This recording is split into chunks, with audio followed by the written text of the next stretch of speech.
আমরা চেষ্টা করেছি অনেক তো জায়গায় ঢাকার বিভিন্ন জায়গায় দুস্থ অসহায় মানুষ যারা আছে আমাদের যতটুকু আমাদের পক্ষে সম্ভব যতজনের জন্য সম্ভব আমরা চেষ্টা করেছি।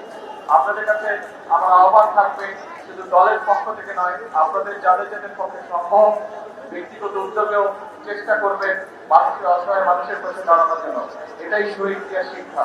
আসুন শহীদ জিয়ার এই শাহাদাত বার্ষিকীতে আমরা এটি শপথ গ্রহণ করি যে আমাদের যার যার অবস্থান থেকে আমরা শুধু রাজনীতি না, রাজনীতির বাইরেও আমরা চেষ্টা করব যার যার স্ব অবস্থান থেকে যার যার সামর্থ্য অনুযায়ী অসহায় দুস্থ মানুষের পাশে যদি আমরা দাঁড়াতে পারি তাদের প্রতি আমরা সহযোগিতার সাহায্যের হাত বাড়িয়ে দিতে পারি। আজকের এই দিনে এটি হোক আমাদের প্রত্যাশা, এটি হোক আমাদের শপথ।